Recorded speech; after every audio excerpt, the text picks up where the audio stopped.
I thank the Lord first of all for giving me this opportunity. మరి ఈ అవకాశం ఇచ్చిన దేవునికి మొదటగా నేను కృతజ్ఞతాస్తుతులు చెల్లిస్తున్నాను.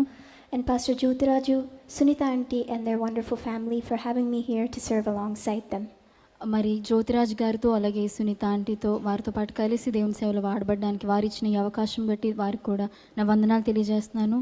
God is using them mightily throughout all regions.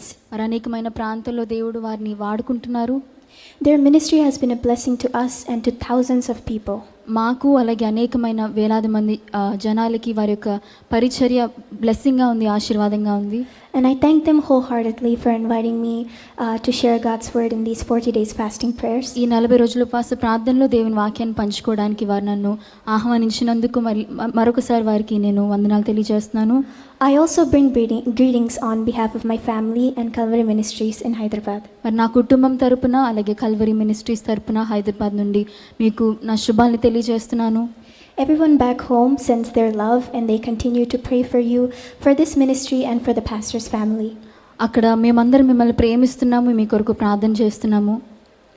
The love of God is seen in each and every one of you so clearly. మీ అందరి జీవితాల్లో దేవుని ప్రేమ ఖచ్చితంగా కనిపిస్తుందని నేను చెప్తున్నాను. Just like your spiritual parents, I can see God's love shine in your souls. మీ ఆత్మీయ తల్లిదండ్రుల వలె మీలో కూడా దేవుని ప్రేమ కనిపించడం నేను ఎంతో సంతోషిస్తున్నాను. I especially want to thank Elsie who is translating for me today. తర్జుమా చేస్తున్న ఎల్సీకి కూడా నా వందనాలు. She is one of my dearest friends. LC నా చాలామంది ఎల్సీ నా స్నేహితురాలు. God has given her to me as a gift, not only to be a friend, but to be someone I can learn from and grow with. దేవుడు నా జీవితంలో తను ఒక ఆశీర్వాదంగా ఉంచాడు, ఒక స్నేహితురాలనే కాకుండా అనేకమైన విషయాలు నేర్చుకోవడానికి. It's because of her that I found the courage to pursue my studies in the US. యుఎస్లో యునైటెడ్ స్టేట్స్లో నేను చదువుకోవడానికి మరి తన ద్వారా నాకు ధైర్యం వచ్చింది. She's been there with me in the toughest of seasons and I will forever be grateful to God for sending me her. మరి నా కష్టమైన సమయాల్లో తను నన్ను విడవకుండా ఉంది, నన్ను అంటిపెట్టుకుని దాన్ని బట్టి దేవునికి నేను వందనాలు చెల్లిస్తున్నాను. As many of you know, we both are pursuing our theological studies in the United States. మరి మీ అందరిలో చాలా మందికి తెలుసు మేమిద్దరం యుఎస్లో చదువుతున్నాము, మా థియాలజికల్ స్టడీస్ మేము చేస్తున్నాము. God has taught us many things during that time and he is still teaching us. మరి దేవుడు మాకు ఎన్నో విషయాలు నేర్పించాడు, ఇంకా నేర్పిస్తున్నాడు. I believe he's molding us for the future of his kingdom and for his ministry. దేవుని రాజ్యంలో భవిష్యత్తులో ఇంకా వాడబడడానికి దేవుడు మాకు ఎన్నో విషయాలు నేర్పిస్తున్నాడని నేను నమ్ముతున్నాను. So today I want to share with you just a few things that I have learned in my own journey.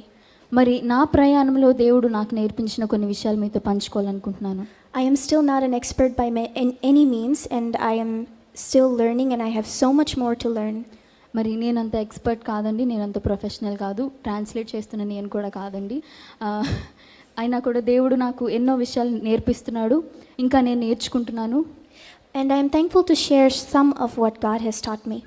దేవుడు నాకు నేర్పించిన కొన్ని విషయాలు నేను మీతో పంచుకోవడానికి నేను దేవుడిని ఎంతో స్తుతిస్తున్నాను. So today I want to speak briefly about prayer. నేను చాలా క్లుప్తంగా ప్రార్థన కొరకు మాట్లాడాలని నేను అనుకుంటున్నాను. What is prayer? ప్రార్థన అంటే ఏమిటి? It is simply bringing our problems to God, is it? అది కేవలం మన సమస్యలను దేవుని దగ్గర తీసుకురావడం మాత్రమేనా? Is it just a way to praise God and thank him? అది ఒక దేవుని స్తుతించడానికి, దేవుణ్ణి ఆరాధించడానికి, కృతజ్ఞతలు చెల్లించడానికి ఒక దారి మాత్రమేనా? Certainly all of this is true. ఇవి ఖచ్చితంగా నిజమై ఉండొచ్చు. But prayer is also something deeper. కానీ ప్రార్థనలో ఇంకా లోతైన విషయాలు దాగి ఉంచబడ్డాయి. Psalms 62:8 describes prayer as pouring out our hearts to God. కీర్తనలు 62:8 వచనం తెలియజేస్తుంది ఏంటంటే ప్రార్థన మన హృదయాలను దేవుని యొద్ద కుమ్మరించుకోవడం అని తెలియజేస్తుంది.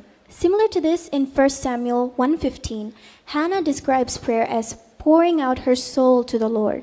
మరి మొదటి సమూయేలు 1:15 వచనంలో కూడా హన్నా తన యొక్క హృదయాన్ని దేవుని యొద్ద కృమ్మరించుకున్నట్లు మనం చూస్తూ ఉంటాం. So prayer is the communication between a human soul and the God who created that soul. ప్రార్థన అనేది మన ప్రాణానికి అలాగే మన ప్రాణాన్ని సృజించిన దేవునికి మధ్యలో ఉండే ఒక సంభాషణ. It is a communion between us and God. దేవునికి మనకి మధ్యలో ఉండే ఒక సహవాసము. And it is possible because of a relationship with him. అది ఎప్పుడైతే మనము దేవునితో సహవాసం కలిగి ఉంటామో, ఒక రిలేషన్షిప్ కలిగి ఉంటామో, అది సాధ్యమవుతుంది. We are encouraged to pray continually. దేవుడు మనల్ని ఎడతెగకుండా ప్రార్థన చేయమని చెప్పారు. As it is said in 1 Thessalonians 5:17. మొదటి తెస్సలోనికలు రాసిన పత్రిక 5వ అధ్యాయం 17వ వచనంలో మనం చూస్తాం. But if we are being honest, there are moments when prayer is not easy. కానీ మనం చూసినట్లయితే కొన్ని సందర్భాలలో ప్రార్థన అంత సులభంగా మనకి కనిపించదు. What do you do when you don't have the words to pray? ప్రార్థించడానికి మాటలు రానప్పుడు మనం ఏం చేయగలుగుతాం? What do you do when you prayed the same prayer over and over for 100 times? చేసిన ప్రార్థననే చేస్తూ ఉంటే మనకి ఎలా అనిపిస్తూ ఉంటుంది? What do you do when your soul is so burdened that you can't form your words? మన ప్రాణము భారము కలిగి ఉన్నప్పుడు, మన పదాలు కూడా మనము సృష్టించలేనప్పుడు, పదాలు కూడా మనం వాడలేనప్పుడు మనం ఏం చేయగలము?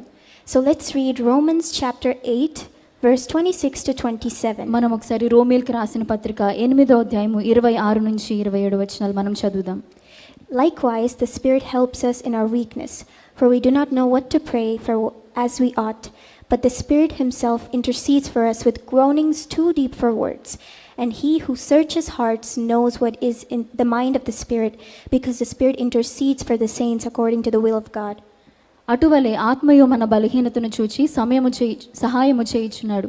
ఏలయనగా మనము యుక్తముగా ఎలాగూ ప్రార్థన చేయవలనో మనకు తెలియదు కానీ ఉచ్చారింప సఖ్యము కానీ మూల్గలతో మరియు హృదయములను పరిశోధించువాడు ఆత్మ యొక్క మనస్సు ఏదో ఎరుగును. ఏలయనగా ఆయన దేవుని చిత్త ప్రకారము పరిశుద్ధుల కొరకు విజ్ఞాపనము చేయుచున్నాడు. దేవుని ప్రేమించు వారికి ఆయన సంకల్పము చొప్పున పిలువబడిన వారికి మేలు కలుగటకై సమస్తమును సమకూడి జరుగుచున్నవని ఎరుగుదుము. What does it mean to be helped in the time of weakness? మన బలహీన సమయాల్లో మనం సహాయం పొందుకోవడం అంటే ఏమిటి? Here we must notice that Paul does not say the Spirit helps us after we become strong. ఇక్కడ పౌలు భక్తుడు సెలవిస్తున్నాడు, మనము బలహీనత నుంచి బలవంతులం అయినప్పుడు అప్పుడు కాదండి మనకి ఆత్మ సహాయం చేసేది. He helps us in the midst of our weakness. మన బలహీనతల మధ్యలో ఆత్మ మనకి సహాయం చేస్తారు అని చెప్తున్నారు. And more than that, it said that when we don't know what to pray, the Spirit himself intercedes for us with groanings too deep for words. ఇంకా ఏం చెప్తున్నారంటే మనకి మాటలు రానప్పుడు, లేకపోతే మన ప్రార్థన చేయడానికి పదాలు లేనప్పుడు, మన ప్రాణము భారముగా ఉన్నప్పుడు మన కొరకు ఆత్మ మన కొరకు విజ్ఞాపన చేస్తారు అని చెప్తున్నారు. I experienced this verse in a very true way in my first year of staying in the US. మరి నేను యుఎస్లో ఉన్నప్పుడు మొదటి సంవత్సరం అంతా కూడా నేను ఇది అనుభవించాను. That year had a lot of ups and downs and I was still settling. అక్కడ నేను చాలా కష్టాలు గుండా నేను వెళ్ళాను. ఆ 1 year అంతా అటు ఇటుగా ఉంది. నేను దేవుని యొక్క సన్నిధిని నేను అనుభవించాను. There were seasons when everything seemed to be going well. కొన్నిసార్లు అంత బాగానే జరుగుతుందని నాకు అనిపిస్తూ ఉండేది. I would be praying, attending class every day, finishing my assignments and spending time with God. నేను ప్రార్థన చేసేదాన్ని, క్లాసెస్కి వెళ్ళేదాన్ని, అసైన్మెంట్స్ చేసేదాన్ని, దేవునితో సమయాన్ని గడుపుతూ ఉండేదాన్ని. And during those times I would find the words to pray. I would find the words to praise God, to share with him my thoughts and to have communion with him. మరి ఆ సమయంలో నేను దేవుణ్ణి ప్రార్థించగలిగేదాన్ని, చక్కగా praise చేసేయగలిగేదాన్ని, లేకపోతే స్తుతించగలిగేదాన్ని, మాట్లాడగలిగేదాన్ని. But there were times when the homesickness, the loneliness and the weight of everything made me so exhausted. కానీ కొన్ని సమయాల్లో ఒంటరితనం, అలాగే హోమ్ సిక్నెస్, ఇల్లు గుర్తురావడం, ఇలాంటి కొన్ని సమస్యల వల్ల నేను ప్రార్థించడం అంత సులభమయ్యేది కాదు. Those were moments when the words ran out. నాకు పదాలు దొరికేవి కాదు. I couldn't pray the way I normally did. నేను మామూలుగా ప్రార్థించే విధంగా నేను ప్రార్థించగలిగేదాన్ని కాదు. I got so tired that it got even difficult to breathe sometimes. కొన్నిసార్లు నాకు ఊపిరి కూడా ఆడడానికి కష్టంగా ఉండేది. I felt guilty. నాకు కొన్నిసార్లు బాధగా అనిపించేది. I thought I was supposed to be better as a Christian. Even in my weakness, I was supposed to know what to say to God. క్రైస్తవురాలుగా నేను ఎంత బలహీనంగా ఉన్నా, ఎంత కష్టాలలో నేనున్నా, నేను ప్రార్థించగలగాలి కదా, నేను ప్రార్థనలో తప్పిపోకూడదు కదా అనే ఒక ఆలోచన నా హృదయంలో ఉండేది. But when I could no longer pretend to be strong, I got reminded of this verse. కానీ నేను ఎప్పుడైతే నేను బలవంతురాల్ని అని నటించడం మానేసి దేవుని ఎదుకు వచ్చానో, నాకు ఒక వాక్యాన్ని దేవుడు గుర్తు చేశాడు. And in that moment, I said a simple sentence. మరి ఆ సమయంలో నేను ఒక్క మాటే చెప్పాను. God, I am tired. ప్రభువా, నేను అలసిపోయాను. I am so tired. నేను అలసిపోయాను. It was small and it was honest. అది చాలా చిన్న విషయం కానీ నిజముగా నా హృదయంలో నుంచి వచ్చిన మాట. And it was the best I could do at the time. నేను ఆ సమయంలో నేను చేయగలిగింది అదొక్కటి మాత్రమే. But those small words were all it took for me to surrender my heart to him. మరి దేవుని నా హృదయం దేవునికి సమర్పించడానికి దేవుడికి కావాల్సింది ఆ ఒక్క మాట మాత్రమే. So prayer is not about how many words we have. ప్రార్థన మనం ఎన్ని పదాలు యూజ్ చేస్తున్నామో లేకపోతే ఎంత మంచి అనర్గళంగా మాట్లాడుతున్నాం అనేది కాదు కానీ, but it's about bringing our hearts before God. దేవుని యొద్దకు మన హృదయాలను తీసుకురావడం మాత్రమే. And in that moment of exhaustion and weakness, మరి ఆ సమయంలో నేను ఎప్పుడైతే కష్టాలు గుండా వెళ్తున్నానో, ఎప్పుడైతే నీరసం అయిపోయానో, I experienced a deep sense of relief and peace. దేవుని యొక్క శాంతి, దేవుని యొక్క విశ్రాంతి నేను నా జీవితంలో అనుభవించాను. I knew that God saw me and understood me even when I couldn't express it. దేవుడు నన్ను చూస్తున్నాడు, నన్ను అర్థం చేసుకుంటున్నాడు అనే ఒక అనుభవాన్ని నేను కలిగి ఉన్నాను. That Spirit was interceding my tears, my silence and my weakness as a prayer. ఆత్మ నా కొరకు, నా బలహీనతలో నా కన్నీటిని విజ్ఞాపన చేస్తున్నాడని నాకు అర్థమైంది. Weakness is where God meets us deeply. బలహీనమైన సమయాల్లోనే దేవుడు మనల్ని లోతుగా కలుసుకునే అనుభవాలు. It is the place where God comes near to you. దేవుడు మనకి దగ్గరయ్యే సమయాలు. He isn't of your or my weakness. దేవుడు నీ బలహీనతలు, నా బలహీనతలను చూసి భయపడే దేవుడు కాదు. And He's not afraid to step in. దేవుడు మన జీవితంలో అడుగు పెట్టడానికి భయపడే దేవుడు కాదు. I had thought my prayers had to be at least just a little structured. నేను నా ప్రార్థనలో కొన్ని నియమాలు ఉండాలి, లేకపోతే నా ప్రార్థన ఇలా ఉండాలి అని నేను అనుకునేదాన్ని. Just a little eloquent. కొంచెం అనర్గళంగా ఉండాలనుకునేదాన్ని. But I learned that day that even when I didn't have the words, కానీ ఆ రోజు నేను ఏం నేర్చుకున్నానంటే, నాకు పదాలు లేకపోయినా, మాటలు లేకపోయినా, and when I couldn't speak and when I was weak, God was still working. నేను మాట్లాడలేకపోయినా, బలహీనంగా ఉన్నా కూడా దేవుడు నా జీవితంలో పని చేశాడని నాకు అర్థమైంది. So if you feel weak today, do not run away from God. ఈరోజు మీరు ఒకవేళ బలహీనంగా ఉంటే దేవుడి నుంచి దూరంగా పారిపోద్దు. Come to Him in your weakness. నీ బలహీనతలోనే దేవుని యొద్దకు రండి. This brings me to the second thing the Lord taught me about prayer. మరి ఇలా మాట్లాడుతుండగానే దేవుడు నా జీవితంలో రెండో విషయాన్ని నేర్పించాడు, అది మీతో పంచుకోవాలనుకుంటున్నాను. Why could I come to God like this? నేను ఎలా రాగలుగుతున్నాను దేవుని యొద్దకి? Without words, without structure and without fear. నాకు మాట్లాడడం రాకపోయినా, లేకపోతే నాకు భయం లేకపోయినా, నేను కొన్ని నియమాలతో నేను ప్రార్థించలేకపోయినా దేవుడి దగ్గరికి నేను ఎలా వెళ్ళగలుగుతున్నాను? Why did He listen when I had nothing eloquent to say? అనర్గళంగా నేను మాట్లాడలేకపోయినా, నా నోటిలో మాటలు లేకపోయినా దేవుడు నా ప్రార్థన ఎందుకు విన్నాడు? The answer I found is in a few verses earlier. మరి దానికి జవాబు నేను కొన్ని వాక్యాలలో తెలుసుకున్నాను. Let's read Romans 8:15. రోమీయులకు రాసిన పత్రిక 8వ అధ్యాయం 15వ వచనం మనం చదువుదాం. For you did not receive the spirit of slavery to fall back into fear, but you have received the spirit of adoption as sons, by whom we cry, Abba, Father. ఏలయనగా మరలా భయపడుటకు మీరు దాస్యపు ఆత్మను పొందలేదు గాని దత్తపుత్రాత్మను పొందితిరి. ఆ ఆత్మను కలిగిన వారమై మనము అబ్బా తండ్రి అని మొరపెట్టుచున్నాము. So we are encouraged to come this way to God because వాక్యము మనల్ని దేవుని యొద్దకు ఈ విధంగానే రమ్మని చెప్తుంది. ఎందుకంటే He is not only our creator, ఆయన మన సృష్టికర్త మాత్రమే కాదు, but through Christ He has become our Father. క్రీస్తు వలన ఆయన మన తండ్రి కూడా. So when me and my brother were children, మరి నేను మా అన్నయ్య చిన్నపిల్లలుగా ఉన్నప్పుడు, we used to visit our dad while he was praying in his tower. మా తండ్రి గారు ప్రార్థించేటప్పుడు ఆయన టవర్ని మేము విజిట్ చేసేవాళ్ళం. When we came to his door, we didn't beg him for entering. ఎప్పుడైతే ఆయన తలుపు దగ్గరికి వెళ్తామో మేము ఆయన్ని తలుపు తీయండి అని అడిగే వాళ్ళం కాదు. Or we didn't beg him for any snacks. మాకేమన్నా తినాలనిపించినా ఆయన అడిగే వాళ్ళం కాదు. We just walked in and took what we wanted. మేము లోపలికి వెళ్ళిపోయి మాకేం కావాలంటే అది తీసుకునే వాళ్ళం. Why? ఎందుకు? Because we had that right. మాకు ఆ హక్కు ఉండింది. Because he is our dad. ఆయన మా తండ్రి కాబట్టి. Our dad is also a very good cook. మా డాడీ మంచి వంటలు కూడా చేస్తారు. When he first got saved, he got a job at the restaurant. ఆయన మొదటిగా రక్షింపబడినప్పుడు ఒక రెస్టారెంట్లో ఆయనకి ఒక ఉద్యోగం వచ్చింది. And he learned to better cook there. అక్కడ ఇంకా మంచిగా వంటలు చేయడం నేర్చుకున్నారు. Recently I had a craving to eat one of his meals. కొన్ని దినాల క్రితం నేను ఆయన వంటలో ఒక వంట తినాలని నాకు ఎంతో అనిపించింది. And when I went to him, I didn't beg and I didn't hesitate. ఆయన దగ్గరికి వెళ్ళి నేను ఆయన కాలు పట్టుకోలేదు, లేకపోతే నేను అడగడానికి సందేహించలేదు. కానీ I just asked him to make it and he did. నేను ఆయన వెళ్ళి డాడీ ఇది చేయరా అని అడిగాను, ఆయన చేశారు. So if my earthly father is like this, నా భూలోకపు తండ్రి ఇలా ఉంటే how much more will my heavenly Father provide? నా పరలోకపు తండ్రి నాకు ఇంకెంత సమృద్ధిగా ఇవ్వగలరు. According to Luke 11:11-12, మరి లూకా సువార్త 11వ అధ్యాయము 11 నుంచి 12 వచనాలు మనం చూస్తే, no loving earthly father will give his children a serpent when they ask for a fish. మీలో తండ్రి అయిన వాడు తన కుమారుడు చేపను అడిగితే చేపకు ప్రతిగా పామునిచ్చునా, గుడ్డును అడిగితే తేలునిచ్చునా? How much more will the heavenly Father provide to those who ask? మరి మన పరలోకపు తండ్రి అడిగిన వారికి ఇంకెంత సమృద్ధిగా ఇస్తాడండి. Jesus says this right after saying, ask and you shall receive. యేసయ్య ఇది మీరు అడుగుడి మీకు ఇవ్వబడునని చెప్పిన వెంటనే ఈ మాట చెప్తారు. And of course there are times when God answers differently than we thought. కానీ ఖచ్చితంగా దేవుడు మనం అడిగిన దానికి వేరేగా జవాబు దయచేసిన రోజులు ఉంటాయి. Because his ways, his plans and his wisdom is bigger than ours. ఎందుకంటే ఆయన ప్రణాళికలు, ఆయన ఉద్దేశములు, ఆయన జ్ఞానము మనకంటే పెద్దగా ఉంటుంది. But he always listens and he always answers. కానీ ఆయన ఖచ్చితంగా వింటాడు, ఆయన ఖచ్చితంగా జవాబును మాత్రం దయచేస్తాడు.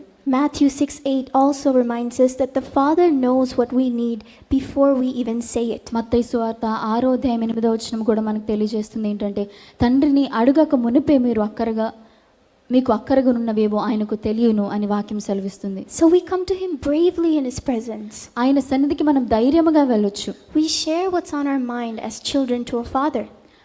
ఒక తండ్రికి పిల్లలుగా మనము మన హృదయాల్లో ఏముందో ఆయనతో పంచుకోవడానికి మనం వెళ్ళొచ్చు. And this leads me to the third thing God has been teaching me. మరి ఇది చెప్తుండగానే నేను నేర్చుకున్న మూడో విషయం కూడా, దేవుడు నాకు నేర్పించిన మూడో విషయం నేను మీతో పంచుకోవాలనుకుంటున్నాను. Not only does God invite you into his family, దేవుడు ఆయన కుటుంబంలోనికి మనల్ని ఆహ్వానించడమే కాదు కానీ he also invites us into daily fellowship with him. దేవుడు తనతో ఒక ఆత్మీయ సంబంధాన్ని, ప్రతిదినపు సంబంధంలోనికి దేవుడు మనల్ని ఆహ్వానిస్తున్నాడు. Prayer is not just for difficult situations, ప్రార్థన కష్టమైన సమయాలకు మాత్రమే కాదు, but for daily communion. దేవునితో ప్రతిరోజు సహవాసము కొరకు కూడా. Because God is not only our Father, దేవుడు తండ్రి మాత్రమే కాదు, he is also our friend. దేవుడు మన స్నేహితుడు కూడా. My mother taught me right before I left to study. నేను చదువుకోవడానికి వెళ్ళే ముందు మా తల్లి ఒక విషయాన్ని నేర్పించింది. She taught me to invite God into every aspect of my life. దేవుని నా జీవితంలో జరిగే ప్రతి కార్యములోనికి ఆహ్వానించమని నా తల్లి నాకు బోధించింది. That means talking to him when I'm doing the dishes. గిన్నెలు కడిగేటప్పుడు దేవునితో మాట్లాడమని నా తల్లి నాకు బోధించింది. Talking to him when I am studying. నేను చదువుకుంటున్నప్పుడు, when I'm walking to class even. నేను క్లాసెస్కి వెళ్తున్నప్పుడు I share what's on my mind. నేను దేవునితో నా హృదయంలో ఏముందో పంచుకుంటాను. I praise to him, I talk to him. నేను ప్రార్థన చేస్తాను, నేను స్తుతిస్తాను, నేను మాట్లాడుతాను. And I thank him. నేను ఆయన్ని గణపరుస్తాను. And I observed this in my mother's life and I am learning to do the same. నేను నా తల్లి జీవితంలో ఇది చూశాను, నేను కూడా నేర్చుకుంటున్నాను. I am learning to be so dependent on God. నేను దేవుని మీద ఎక్కువగా ఆధారపడడానికి ప్రయత్నిస్తున్నాను. Even in small decisions, చిన్న విషయాల్లో కూడా, like what I eat, నేను ఏమి తింటున్నాను, what I wear, నేను ఏం వేసుకోవాలో, and what I do, నేను ఏం చేయాలో, it's all found in him. దేవునిలో నేను అది కనుగొనడానికి ప్రయత్నిస్తున్నాను. And I have come to the point where I share even the littlest things to God. నేను ఏ పొజిషన్లోనికి వచ్చానంటే దేవునితో ప్రతి విషయాన్ని, ప్రతి చిన్న విషయాన్ని నేను పంచుకోవడం మొదలుపెట్టాను. So as we continue to do this, prayer doesn't just become a movement. ఈ విషయాన్ని నేను చెప్పాలనుకుంటున్నానంటే ప్రార్థన ఒక సమయానికి, ఒక సందర్భానికి సంబంధించిందే కాదు కానీ it becomes a lifestyle. ఒక జీవన శైలిగా మారాలి. So today as we continue these days of fasting and prayer, ఈ ఉపవాస ప్రార్థనలు మనం కొనసాగిస్తుండగా I want to encourage you with 3 simple things. నేను 3 విషయాలు మీతో పంచుకోవాలనుకుంటున్నాను. Come to him when you are weak. మీరు బలహీనంగా ఉన్నప్పుడే దేవుని యొద్దకు రండి. Because the Holy Spirit helps you. ఎందుకంటే పరిశుద్ధాత్ముడు మనకు సహాయం చేస్తాడు. Come to him as a child. ఒక చిన్న పిల్లవాని వలె రండి. Because he is your father. ఎందుకంటే ఆయన మన తండ్రి. Come to him as a friend. ఒక స్నేహితుని వలె రండి. Throughout the day. రోజంతా. Because he desires the fellowship with you. ఎందుకంటే ఆయన మనతో ఒక సహవాసాన్ని కోరుకుంటున్నారు. Because prayer is not about finding the perfect words. ప్రార్థన అంటే ఒక మంచి పదాలని కనుగొనడం మాత్రమే కాదు. It's about spending time with a God who already knows your heart. దేవుడితో ఆయన మన హృదయాన్ని ఎరిగిన దేవుడు, హృదయాన్ని ఎరిగిన దేవునితో సమయాన్ని గడపడం మాత్రమే.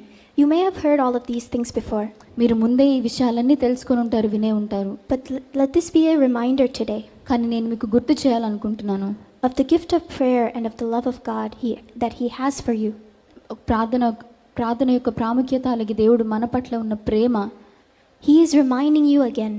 దేవుడు మిమ్మల్ని మరొకసారి గుర్తు చేస్తున్నారు. He hears you మీ ప్రార్థన ఆయన వింటున్నారు. and He wants to hear you. దేవుడు మిమ్మల్ని వినాలనుకుంటున్నారు. And even the smallest prayers of yours are kept close to His heart. మీరు చిన్న చిన్న ప్రార్థనలు మీ హృదయానికి దగ్గరగా ఉంచుకున్న కోరికలు కూడా ఆయనకి తెలుసు.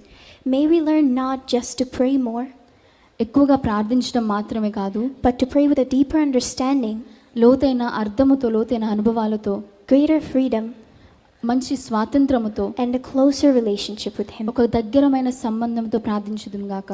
Amen. Thank you. ఆమేన్.